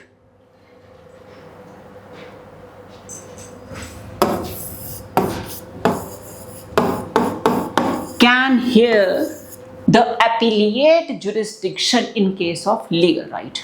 Means supreme court जो है वो legal right के case में appellate jurisdiction को देख सकता है, but direct jurisdiction supreme court की नहीं होएगी। किसके ऊपर? लीगल राइट के ऊपर। Picture clear? चलो, अच्छा, enforcement of fundamental right supreme court का अंडर किस आर्टिकल आएगा? Under article 32। Next, the first high court in India was established in, Bharat के अंदर जो पहला हाई कोर्ट एस्टैब्लिश हुआ वो कहाँ हुआ? सबसे पहला बॉम्बे, कलकत्ता, मद्रास, इलाहाबाद हाई कोर्ट। तो high court, first high court जो है, आंसर हमारा आ गया कलकत्ता हाई कोर्ट। तो कलकत्ता हाई कोर्ट जो था ये एस्टैब्लिश हुआ कब? 1862 के अंदर। और उसके बाद हुआ है एस्टैब्लिश बॉम्बे हाई कोर्ट, फिर एस्टैब्लिश हुआ है Madras high court. Done. Next आ जाओ,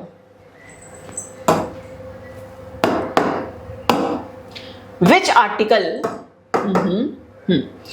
article provides that the high court shall be a court of record? Court of record होगा। देखा जाए तो जब हम सुप्रीम कोर्ट या हाई कोर्ट डिटेल में पढ़ेंगे, हो सकता है मैराथन कंडक्ट करें अपना सुप्रीम कोर्ट के ऊपर, हाई कोर्ट के ऊपर या इंडियन कॉन्स्टिट्यूशन के ऊपर। बाकी जिस तरह से स्टूडेंट्स की जो डिमांड होगी, अगर आपको लगता है कि मैराथन आपको चाहिए तो बताओ कि किस सब्जेक्ट की चाहिए। जीएस के अंदर कौन सा सब्जेक्ट आपको वीक लग रहा है? इंडियन कॉन्स्टिट्यूशन आपको जीके में ज़्यादा वीक लग रहा है अपना, या आप चाहते हैं कि करंट अफेयर्स की मैराथन रखी जाए, या आप चाहते हैं कि इंडियन कॉन्स्टिट्यूशन के ऊपर मैराथन रखी जाए? तो कमेंट सेक्शन के अंदर आप ज़रूर बताना, तो उसके अकॉर्डिंग हम प्लान करेंगे कि ये क्या है। तो जो कोर्ट ऑफ रिकॉर्ड है, जब हम डिटेल में पढ़ेंगे सुप्रीम कोर्ट को या हाई कोर्ट को, तो हम वहाँ पे बात करेंगे कि कोर्ट ऑफ रिकॉर्ड क्या होता है। तो कोर्ट ऑफ रिकॉर्ड किस आर्टिकल के अंदर जाएगा? सबसे पहले जो कोर्ट रिकॉर्ड रखता है वो ही कोर्ट ऑफ रिकॉर्ड है। तो ये तो बेटा कोई भी कोर्ट हो गया, चाहे वो सुप्रीम कोर्ट है, वो आपका हाई कोर्ट है, सेशन कोर्ट है, डिस्ट्रिक्ट कोर्ट है, कोई भी कोर्ट है, ये तो सबके पास होगा। तो हाई कोर्ट के पास जो कोर्ट ऑफ रिकॉर्ड है वो आर्टिकल 214 के अंदर है, या आर्टिकल 215 के अंदर है, या आर्टिकल 217 के अंदर है, या फिर अंडर आर्टिकल 226 के है। तो आर्टिकल आ गया हमारा 215। आर्टिकल 215 क्या बोलता है कि कोई भी हाई कोर्ट है वो कोर्ट ऑफ रिकॉर्ड माना जाता है and shall have the power to punish for the contempt of itself. और इनके पास पावर है कि अगर आप किसी को पनिश करना चाहते हो, मतलब जिन्होंने कंटेम्प्ट ऑफ कोर्ट करा है, कोर्ट की अवहेलना करी है, तो अगर आपने कंटेम्प्ट ऑफ कोर्ट करा है तो आपको पनिश करने की पावर दी गई है। नेक्स्ट आ जाओ, who administers the oath of office to a high court जज। हाई कोर्ट के जज को ओथ कौन दिलवाता है? प्रेसिडेंट ऑफ इंडिया दिलवाएंगे, या चीफ जस्टिस ऑफ इंडिया खुद आएंगे, या उस कंसर्न्ड स्टेट के गवर्नर जो हैं वो दिलवाएंगे, या फिर chief justice of the high court जो हैं वो उन्हें दिलवाएंगे ओथ। बेटा बात ओथ की हो रही है तो सोच समझ के आंसर देना है। तो कौन दिलवाएगा ओथ? तो गवर्नर जो होंगे स्टेट के वो दिलवाएंगे, क्योंकि हम बात किसकी कर रहे हैं? हाई कोर्ट के जज की बात कर रहे हैं। अगर तो इनको अपॉइंट करने की बात हुई तो अपॉइंट कौन करेंगे? President of India. और अगर हम बात करें इनको ओथ कौन दिलवाएगा, तो ओथ दिलवाएंगे governor of that particular state. Okay ji, next आ जाओ। नेक्स्ट अब हमारा नेक्स्ट न्यूज आर्टिकल जो है अब वो आता है हमारा एविडेंस के अंदर। नेक्स्ट न्यूज आर्टिकल हमारा है क्या? Global peace index. शांति का जो इंडेक्स है वो रिलीज हो चुका है 2025 का। तो डीप डाइव करी गई into global stability and rising tensions. Explore करा गया ग्लोबल पीस इंडेक्स 2025 के अंदर। रैंकिंग 163 कंट्रीज को दी गई। पीस के बेस के ऊपर कॉन्फ्लिक्ट चल रहा है उसके बेस के ऊपर, या मिलिटराइजेशन हो रही है उसके बेस के ऊपर, तो पैरामीटर्स रखे गए। अब ग्लोबल पीस इंडेक्स 2025 जो है इसके अंदर हम देखते हैं पहले ये है क्या। तो ग्लोबल पीस इंडेक्स है क्या? ग्लोबल पीस इंडेक्स एक एनुअल क्वांटिटेटिव एनालिसिस है, नंबर 1। तो मतलब ग्लोबल पीस इंडेक्स एनुअली आपकी इसकी रिपोर्ट आएगी और इससे इवैल्यूएट क्या किया जाता है? पीस इवैल्यूएट करी जाती है। और पीस इवैल्यूएट जो की जाती है वो कितने इंडिकेटर्स के बेस के ऊपर की जाती है? आंसर 23 इंडिकेटर्स देखे जाते हैं। और जो 23 इंडिकेटर्स देखे जाएंगे वो कितने मेन डोमेन में से देखे जाएंगे? तो आंसर 3 मेन डोमेन में से 23 इंडिकेटर्स अगर सबके फुलफिल हो रहे हैं तो वो जिसके सबसे ज़्यादा फुलफिल हो रहे हैं आउट ऑफ 23 वो टॉप रैंकर होगा। जिसके सबसे कम फुलफिल हो रहे हैं वो बिल्कुल पता ही आपको। तो सबसे पहला डोमेन जो है वो क्या है? सोसाइटल सेफ्टी एंड सिक्योरिटी के बेस के ऊपर। Ongoing domestic and international conflict अगर चल रहा है तो आपको पता है यूक्रेन रशिया जैसे वो कॉन्फ्लिक्ट चल रहा है, ठीक है। Next degree of militarisation. तो कितने डोमेन हो गए मेजर? 3 डोमेन हो गए। तो क्या क्या क्वेश्चन बन गया? सबसे पहले जो ग्लोबल पीस इंडेक्स है वो क्या एनालिसिस करता है? पीस को एनालिसिस करता है। कितने मेजर डोमेन्स के अंदर? 3 मेजर डोमेन्स के अंदर। कितने इंडिकेटर्स के बेस के ऊपर? 23 इंडिकेटर के बेस के ऊपर। कितनी कंट्रीज के अंदर से ये चीज़ें निकाली जाएंगी? इंडेक्स जो बन रहा है हमारा आउट ऑफ 163 कंट्रीज। डोमेन कितने बताए? 3। कौन कौन से डोमेन बताए हैं आपके सामने है, तो दिमाग में रखने हैं तीनों के तीनों डोमेन। नेक्स्ट आ गया अब इंडिया की परफॉर्मेंस देखिए हम ग्लोबल पीस इंडेक्स के ऊपर। तो इंडिया का rank 115th out of 163 nation. GPI score of 2.229 जो कि रिफ्लेक्ट कर रहा है 0.58% improvement over the previous year. India अब देखो अगर देखा जाए तो कहने का मतलब 2025 के अंदर 115, 24 के अंदर 116, 2023 के अंदर 126, 139 और रैंक 141 2019 के अंदर। तो आपको क्या इंडिया का रैंक याद करना है? बिल्कुल दिमाग में रखना है इंडिया का रैंक। नेक्स्ट आ जाओ, अब देखते हैं हम एक तरफ रैंक लिखा हुआ है, कंट्री लिखी हुई है, जीपीआई स्कोर कितना है और रीजन क्या है। तो जीपीआई स्कोर आपको लर्न करने की कोई ज़रूरत नहीं है, आप सिर्फ ये देखें कि किस कंट्री को क्या रैंक मिला हुआ है और कौन सी कंट्री किस रीजन के अंदर फॉल कर रही है। तो सबसे पहले हम बात करें लगातार पीस मेंटेन करने वाली कंट्री आइसलैंड। रीजन कौन सा पड़ रहा है इसका, यूरोप, नंबर 1। दूसरा है आयरलैंड और ये रीजन कौन सा पड़ रहा है, अगेन आंसर यूरोप। थर्ड है जी न्यूजीलैंड, रीजन कौन सा, ओशियानिया। ओशियानिया के बाद न्यूजीलैंड के बाद आ गया फोर्थ रैंकर ऑस्ट्रिया। ऑस्ट्रिया है बेटा, ऑस्ट्रेलिया नहीं है। कहाँ, कौन सा region, again Europe. Switzerland, region कौन सा, अगेन आंसर यूरोप। तो कहने का मतलब देखा जाए तो यूरोप तो बहुत बेस्ट हुआ फिर इसके अकॉर्डिंग अगर देखा जाए, है ना। अच्छा नेक्स्ट आ जाओ। अब ग्लोबल पीस इंडेक्स जो है वो एनुअली रिलीज होता है। कौन सी ऐसी ऑर्गेनाइजेशन है जो एनुअली इस इंडेक्स को रिलीज करती है, कौन से इंडेक्स को, ग्लोबल पीस इंडेक्स को रिलीज करती है। सबसे पहला, क्या वो organisation United Nation development programme है, मतलब यूएनडीपी है। तो आपको इसकी फुल फॉर्म करनी पड़ेगी यूएनडीपी। और यूएनडीपी हेडक्वार्टर इसका कहाँ है, आपको इस क्वेश्चन का आंसर करना है। और दूसरा, कब एस्टैब्लिश करा गया था यूएनडीपी।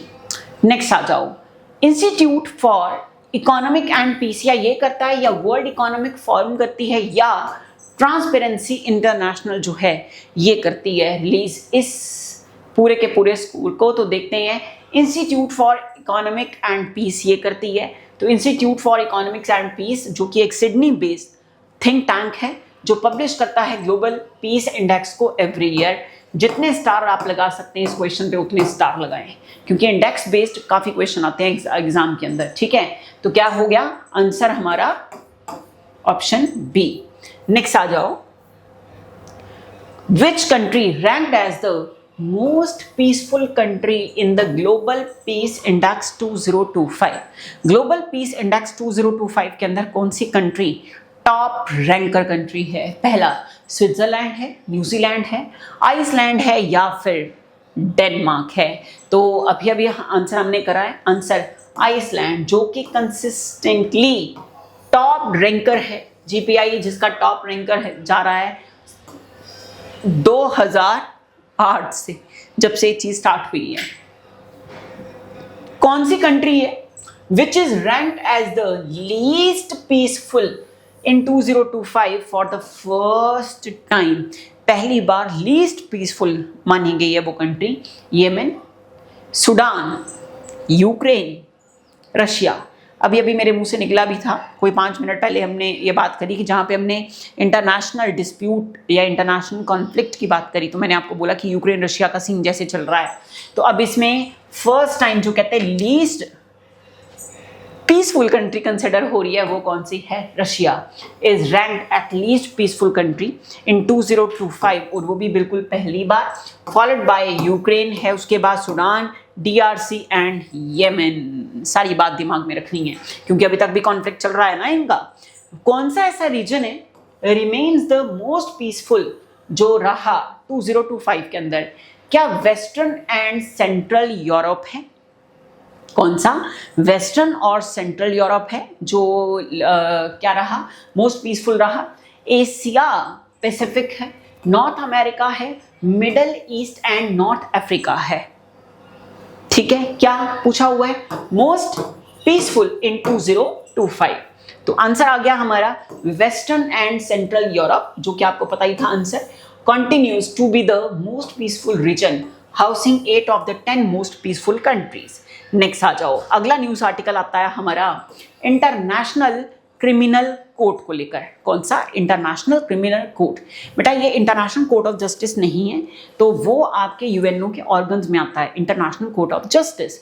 हम यहाँ पे कर रहे हैं बात किसकी, इंटरनेशनल क्रिमिनल कोर्ट की। यूएस प्रेसिडेंट जो है डोनाल्ड ट्रंप, इन्होंने रिसेंटली साइन करा है एक एग्जीक्यूटिव ऑर्डर जो कि इम्पोज कर रहा है कुछ सैंक्शंस इंटरनेशनल क्रिमिनल कोर्ट के ऊपर, जो कि इन्वेस्टिगेशन ऑफ इजराइल और क्लोज यूएसएलए के वजह से हो रहा है। तो इंटरनेशनल क्रिमिनल कोर्ट के बारे में थोड़ी हम बात देख लेते हैं।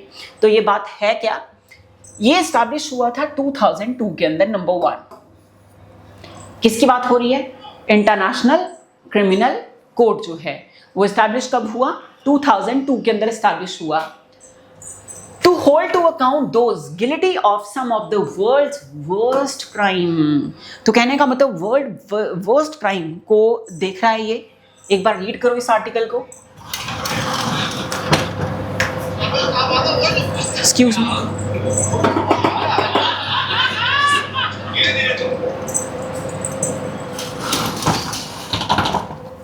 नेक्स्ट आ जाओ। It is the only permanent international criminal tribunal. तो ये अकेला परमानेंट इंटरनेशनल क्रिमिनल ट्रिब्यूनल था, इंटरनेशनल क्रिमिनल कोर्ट, और ये एस्टैब्लिश हुआ इंटरनेशनल एग्रीमेंट से। द रोम स्टैट्यूट, स्टैट्यूट का मतलब क्या होता है? लॉ। कब? 17 ऑफ जुलाई 1998। कब की बात हो रही है? 17 ऑफ जुलाई 1998 की बात हो रही है। Rome statute set out the court jurisdiction, उसके स्ट्रक्चर और उसके फंक्शंस को ये सेट आउट करता है। उसके बाद स्टैट्यूट जो है वो एंटर हुआ था फोर्स में, मतलब इसकी इन्फोर्समेंट कब हुई है इस लॉ की? 1 जुलाई 2002 को। इंटरनेशनल क्रिमिनल कोर्ट की अगर हम कंपोजिशन की बात करें, तो जजेस की बात करें तो कोर्ट के अंदर 18 जजेस हैं, नंबर 1, और डिफरेंट मेंबर कंट्री से ये जजेस आते हैं। नॉन रिन्यूएबल 9 ईयर टर्म होती है इनकी, रिन्यू नहीं होती है टर्म, नॉन रिन्यूएबल है, मतलब एक बार बन गए तो मतलब बन गए। नेक्स्ट प्रेसिडेंसी की बात करें, कंसिस्ट ऑफ 3 जजेस, तो इसमें 3 जजेस जो हैं वो प्रिजाइडिंग ऑफिसर होंगे, प्रेसिडेंट एंड 2 होंगे वाइस प्रेसिडेंट। इलेक्ट होते हैं फ्रॉम अमंग द जजेस, जो मेंबर कंट्री हैं उनमें से। ठीक, नेक्स्ट आ जाओ। ये रिप्रेजेंट करता है court to the outside world and help with the organisation of the work of the जजेस, उसमें हेल्प करेगा। इंटरनेशनल क्रिमिनल कोर्ट का जो रिलेशन है with United Nation under article 2 of the Rome statute के, ये प्रोवाइड करता है for the international criminal court relationship with the UN. कौन से आर्टिकल के अंडर? आर्टिकल 2। नेक्स्ट आ जाओ। While not a United Nation organization, the court has a cooperation agreement with the UN. UN के साथ इसका cooperation agreement है। अब जो इंटरनेशनल कोर्ट ऑफ जस्टिस है, अभी तक हमने बात करी है इंटरनेशनल क्रिमिनल कोर्ट की, तो उसमें आपको 2 ही बातें याद करनी है। उसकी प्रेसिडेंसी क्या है, उसका कंपोजिशन क्या है, फंक्शन उसके क्या हैं, और उसका जो अग्रीमेंट है यूएन के साथ वो किस तरह का अग्रीमेंट है। नेक्स्ट आ जाओ। अगर हम बात करें आईसीजे की, इंटरनेशनल कोर्ट ऑफ जस्टिस, ये कहाँ पे है? तो इंटरनेशनल कोर्ट ऑफ जस्टिस जो है बेटा ये लोकेटेड है हेग में। हेग कहाँ है? Netherland. India a member of international criminal court, क्या इंडिया इंटरनेशनल क्रिमिनल कोर्ट का मेंबर है? तो answer no, India is not a member of the international criminal court, इसीलिए हम इस टॉपिक को ज़्यादा इलेबोरेट नहीं कर रहे हैं। तो कौन सी कंट्री है जो कि विच कंट्रीज एडमिनिस्ट्रेशन रिसेंटली, किस कंट्री के एडमिनिस्ट्रेशन ने अभी रिसेंटली इम्पोज करी हैं कुछ सैंक्शंस आईसीसी ऑफिशियल्स पे, जिसके अंदर इंक्लूड हो रहे हैं जजेस, prosecutors over investigations into war crime by US and Israeli nationals। तो अभी हमने करी है सबसे पहले United kingdom, United states, France या फिर जर्मनी। तो अभी हमने कराई है न्यूज़ आर्टिकल, तो आंसर क्या आ गया? US, United States. Which European countries parliament approved a bill, किस यूरोपियन कंट्री के पार्लियामेंट ने अप्रूव करा है एक बिल 2025 के अंदर to withdraw from the ICC, से विड्रॉ करने के लिए, और इसे बोला है एक पॉलिटिकल मोटिवेटेड इंस्टीट्यूशन। इतनी बड़ी बात बोल दी। क्या वो कंट्री हंगरी है, या वो कंट्री पोलैंड है, या वो कंट्री रोमानिया है, या वो कंट्री बुल्गारिया है? किस कंट्री ने ये बात बोली है कि ये कंट्री, ये आईसीसी जो है वो तो एक पॉलिटिकल मोटिवेटेड इंस्टीट्यूशन है? तो 4 ऑप्शन आपके सामने है, तो आंसर आ गया हंगरी ने बोला है। हंगरी का पार्लियामेंट अप्रूव्ड हुआ है, पार्लियामेंट ने अप्रूव करा है विड्रॉल बिल, जो कि 2025 के अंदर एविडेंस में आया, और फर्स्ट यूरोपियन यूनियन मेंबर है जो कि ऐसा स्टेप ले रहा है, और आईसीसी को एक पॉलिटिकल बायस बता रहा है। The withdrawal take effect 1 year after notification के बाद 1 साल के अंदर अंदर ये विड्रॉल कर लेगा। नेक्स्ट आ गया, तो याद रखना है हंगरी। नेक्स्ट आ गया लास्ट हमारी न्यूज, ग्लोबल वेटलैंड आउटलुक 2025 के अंदर रिलीज हुई by secretariat of the Ramsar convention. अब ये जो ग्लोबल आउटलुक रिपोर्ट है वो है क्या? अब इसके अंदर कवर करा गया है वेटलैंड रिपोर्ट के अंदर इनलैंड फ्रेश वाटर, कोस्टल और marine wetland extended over 1800 million hectares के ऊपर ये रिपोर्ट जो बनकर आई है। वेटलैंड डिग्रेडेशन के ऊपर इनका क्या कहना है? तो क्या बोला है? 22% of the world wetland have been lost since 1970। 1970 से लेके अब तक वर्ल्ड लेवल पर 22% का वेटलैंड डिग्रेडेशन जो है वो हो चुका है। ठीक, next, more wetland are reported as being in poor condition for lower middle income countries। Africa wetland are among the most degraded globally। Africa के जो वेटलैंड है वो सबसे ज़्यादा ग्लोबली क्या हो रहे हैं? डिग्रेड हो रही हैं। तो कहने का मतलब अगर डिग्रेडेशन हो रही है तो इट मीन्स कहीं ना कहीं जो हमारा बायोडाइवर्सिटी है उस बायोडाइवर्सिटी के ऊपर एक नेगेटिव इम्पैक्ट डालेगी ये चीज़। नेक्स्ट आ गया the Ramsar convention strategic goal align with the Kunming Montreal global biodiversity framework target. इसको देख रहा है थ्रेट जो फेस करे गए बाय वेटलैंड, इसमें इंक्लूड क्या हो रहा है? नंबर 1 अनप्लान्ड अर्बनाइजेशन, शहरीकरण होता जा रहा है। Rapid industrial and infrastructure development, जहां देखा वहां जंगल साफ करके इंफ्रास्ट्रक्चर बना दिया, कॉलोनीज नई आ गई, नए नए फ्लैट आ गए, नए नए प्लॉट्स आ गए, ये करते जा रहे हैं। तो इससे क्या हो रहा है? डिग्रेडेशन तो हो ही रही है।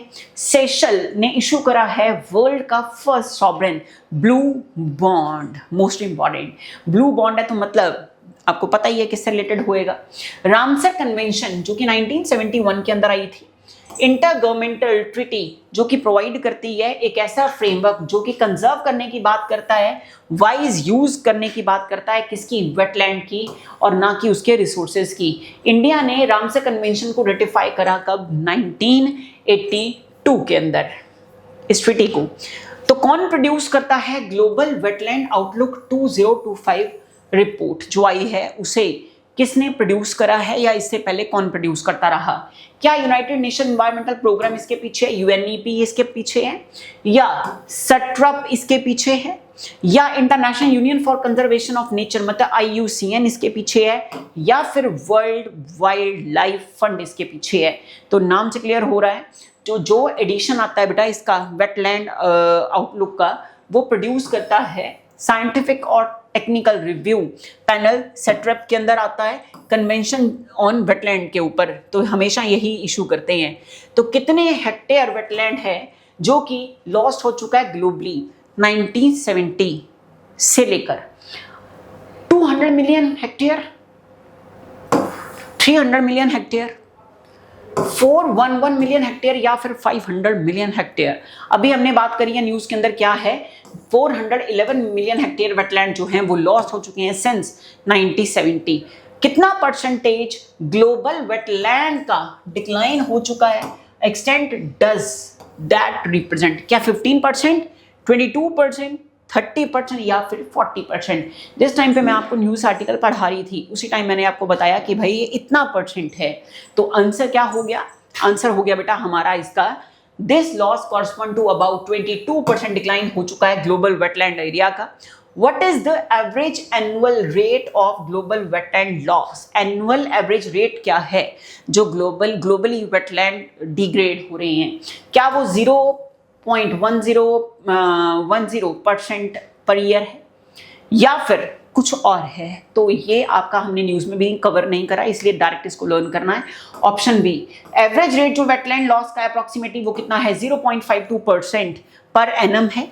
According to the report, without urgent action, what fraction of the world's remaining wetland risk vanishing by 2050? Most important report, most important report। 2050 तक ये कितना और डिक्लाइन हो जाएगा हमारा वेटलैंड? 10%, 20%, 30% या 50%? तो आंसर अप टू 1/5 मतलब 20% ऑफ रिमेनिंग वेटलैंड जो अभी रह गया है ना उसका 20% वैनिश हो जाएगा 2050 तक without urgent action. Which of the following is not identified and as one of the 11 broad wetland type जो कि इवेल्युएट करे गए हैं इस रिपोर्ट के अंदर, क्या वो सी ग्रास है, कोरल रीफ है, लेक्स हैं, डेजर्ट एरिया है? तो हमें पता ही है कि इसका आंसर होगा हमारा ऑप्शन डी। कौन सा आंसर? ऑप्शन डी, तो मतलब डेजर्ट एरिया, जो रेगिस्तान वाला एरिया है। नेक्स्ट आ गया, कौन सा रीजन है वेटलैंड का जो हाईलाइटेड है as among the most degraded globally? सबसे ज्यादा डिग्रेड हो रहा है ग्लोबल लेवल पर, वो कौन से वेटलैंड हैं, किस रीजन के हैं? यूरोप के, नॉर्थ अमेरिका के, अफ्रीका के या ओशियाना के? अभी अभी हमने आंसर करा इसका, तो आंसर अफ्रीका के जो हैं वेटलैंड वो ग्लोबली सबसे ज्यादा क्या हो रही हैं? डिक्लाइन हो रही हैं। Where and when was the Global Wetland Outlook 2025 launch? ये कहाँ लॉन्च करी गई ग्लोबल वेटलैंड आउटलुक रिपोर्ट 2025 की? तो आंसर आ गया हमारा ऑप्शन बी। ऑप्शन बी मतलब नैरोबी, मतलब कीनिया, 15 जुलाई 2025 को। तो मोस्ट इंपॉर्टेंट ये रिपोर्ट, और इसी रिपोर्ट के साथ हम कर रहे हैं वाइंड अप आज के जो करंट अफेयर्स हैं हमारे वो। तो क्लास के एंड के अंदर मैंने आपको फिर से वही, मैंने बीच में 2-3 क्वेश्चन आपसे पुट करे हैं, उनके आंसर जो हैं वो आपने कमेंट सेक्शन के अंदर देने हैं। और इसके अलावा आप क्या चाहते हैं, किस चीज़ की डिमांड है आपकी, कि किस तरह से कौन सी चीज़ को कवर अप करा जाए, तो वो भी आपने ज़रूर कमेंट सेक्शन के अंदर लिखनी है। क्योंकि कमेंट सेक्शन के ऊपर अगर टीचर ध्यान देता है तो कमेंट सेक्शन के अंदर बहुत सी कमियों को, जो मेरी डिसएडवांटेज, जो मेरे को नहीं पता आपको पता होंगी, वो आप मेरे को बताएंगे, ठीक है? और फिर उसको हम सुधारेंगे और उसके अकॉर्डिंग जो नेक्स्ट प्लान है हम अपना उसको हम इम्प्लीमेंट करेंगे। ओके, तो अब आप रखें आप अपना ध्यान, और जितना पढ़ाया गया उसको करें revise. Goodbye, best of luck.